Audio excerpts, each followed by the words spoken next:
Good morning, good afternoon, good evening, people. You are back again with Talk Football or the Offside Trap. It's been a long time since we've actually done one of these things. Um, However, it's nice to be back. To be honest, today we're gonna bring in a new show which is called the Bridge Breakdown.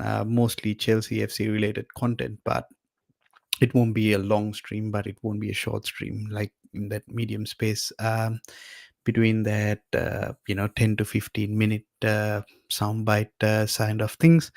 So just to give you a recap, there has been a lot of things that is happening at Chelsea FC at the moment. One being, there is many protests happenings, or practically one protest happening, fans not happy with the sporting directors, and so on and so forth. Um, Team having a little bit of a dip in form as well, which has kind of contributed to the fan upheaval, in my opinion, of course. Chelsea linked with another kid, then you're linked with Rafael Leao, and so many things that are going on. There is never a dull day at Chelsea FC as well.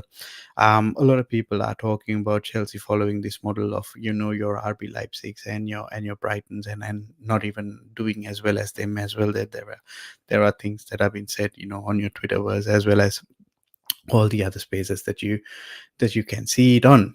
So first of all, just to start unpacking these things, there is a lot that happened in the past few weeks, and we did also have an abysmal January transfer market. But just to start off with a few things, I just wanted to add, like, I am not an advocate for the current ownership or the sporting directors. However, I do see what they're doing, and I do see what they're trying to achieve as well, which I am a little bit of a fan of. However, I do understand there is a lot of flaws in what they're trying to do as well. But I do feel like what they're trying to do is in the right frame of mind. And also, there is many things that I would love to unpack when it comes to the Chelsea ownership, and what has happened, and why the people are protesting. But that would be for another show, which we will be bringing across to you possibly this week as well. We will have a few more people participating in those shows. We will have possibly some fans representing City and Manchester United as well, and anybody who else who wants to join can join in as well. We like to have that across to everybody to just join and do whatever they want to do, and say whatever they want to say about their club as well. um, so, in saying that, let's unpack a little bit of these things. Firstly, about the protests, just a little bit about my thoughts. I feel like the protest, I think it was done i- i- in the right frame of mind. Fans are unhappy; they have a right to uh, showcase that, and talk about it, and say whatever they want to say about the protests as well. Say whatever they want to say about the club. These fans are paying their hard-earned money, going to the club and watching the games and supporting them through thick and thin, whether it's good or bad days, rain or cold, or even extremely hot weather as well. So and also for us fans who are international fans, I personally am living in Australia as well. So and going through the ringer every time Chelsea plays, whether it's early morning, or whether it's 2 in the morning, or whether it's 3 in the night, 3 in the middle of the night as well. So but I never miss a single Chelsea game. But I do have other friends who do watch Chelsea and are going through the same thing as well. There is a powerful set of fans across the globe that do watch Chelsea, whether come rain or shine, whether it's the middle of the night or middle of the day. They still do have a lot of dedication, and I do feel that uh, some things that these ownership or the sporting directors do tend to hurt them, and completely understand it as well. However, I do feel like the messaging could have been a bit better. But I also understand this might have been the first of many protests to come along as well. So for me, in looking at it, at the end of the day, um I just don't think it was a needed protest, but I do understand why it was there. However, like in saying that, I don't think we would protest if we were sitting third or fourth, with like a 5 6 point gap, and in good form. I just don't think that we would have protested. Just that's just my honest thought. And I feel like I am in the right in that situation. If we were sitting pretty in top four, with a good points buffer between us and fifth, I just don't think that these protests would happen. That's just me being personally honest. At the end of the day, that just doesn't mean that I am against the protest or anything of that sort. I do believe people need to raise their concerns, and I also do think, some of these things that they have raised is valid as well. There is a lot of things about, debt being coming into the club, where we are borrowing money to buy players and so on and so forth. I think that needs to be unpacked in a much longer stream, where we can talk about it a little bit more and understand why they have done it, and how many clubs are out there without debt, and what they do. Even whether we could also check whether the great city has debt or not, because it's it's it's a very weird way of looking at things, or it's a very different way of looking at things, because we do need to understand we are not owned by Roman Abramovich anymore, and the club does have to evolve as well. So, however, in saying that, I completely understand where the fans are coming from. Do I agree with the current model? To an extent, I do. I do like the current model, and I understand it will take a long time, and I have a lot of patience uh, as to where the club is heading as well. And see, I might be in the minority here. However, in saying that, there needs to be a little bit of experience that needs to come in to the starting 11 as well, so that we can go on to that next step that needs to happen as well. And talking about the team, right, and talking about the team, and the transfer market and the current model. Chelsea did buy a new left back. I have no idea who this brother is. Honestly, some kid from Brazil.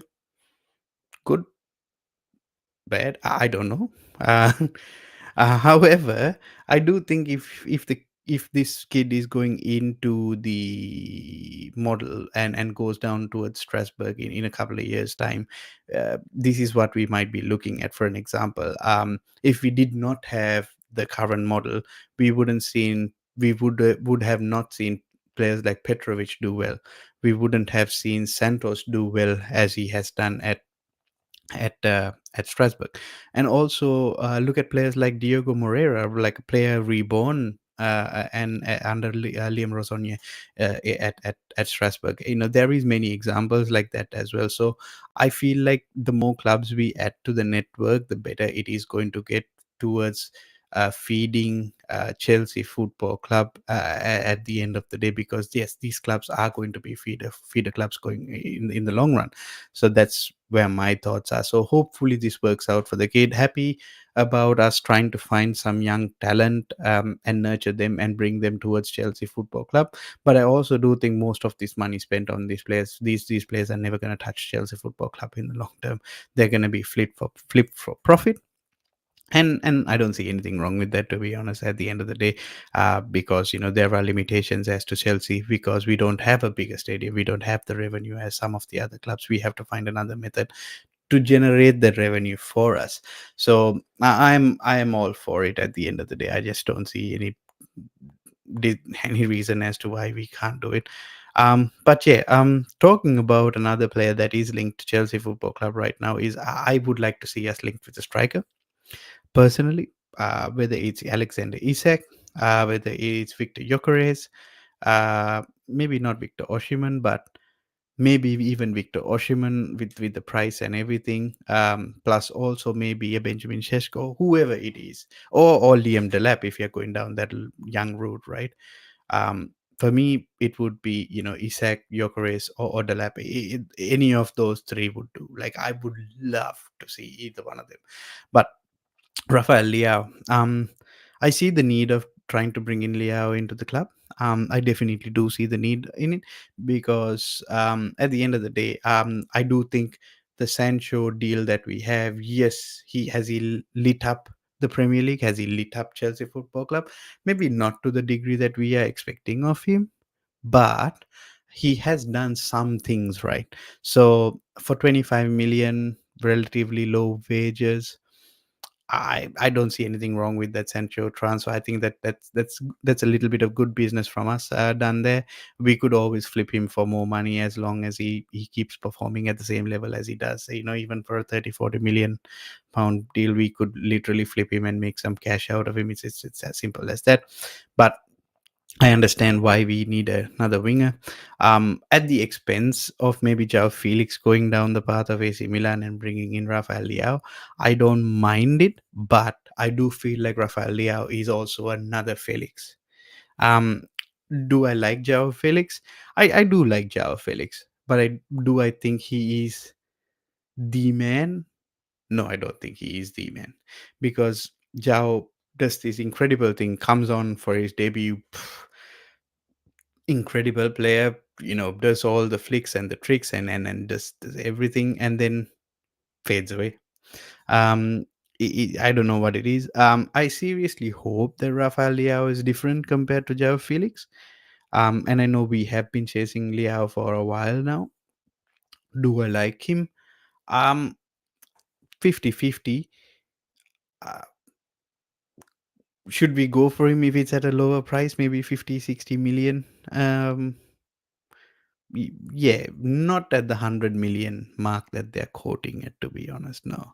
If it's 100 million, walk away. If it's 50-60 million, or maybe let's say 30-40 million, we with Felix going the other way, and the total deal is about 60-70 million, I don't mind that because he'll be on relatively low wages at around your 150k mark and stuff like that. I don't mind that at all, but not at 100 million euros. I'm talking about 60-70 million euros with Felix going the other way. So we pay only about 30-40, like 30-40 million euros. So that's where I'm at with this Rafael Leao situation. But all in all, I do think our form needs to take a little bit of an upturn. We also do need to go on a bit of a run as well. um, I will talk a little bit more about Chelsea in our next little video as well, about Chelsea possibly next week, where do I think we currently are at. And did I expect for a little bit of a dip like this? Of course I did. But in saying that, do I see this continue? It possibly can with Jackson away as well. But I do like this new formation. I do like us experimenting this way. And I do like the way we are trying to attack, and Maresca trying to find a solution going away from what he's trying to do as well. So yeah, in saying that, thank you everybody for joining. Please hit a like and subscribe if you like the video, and hope to see you guys soon in the next one.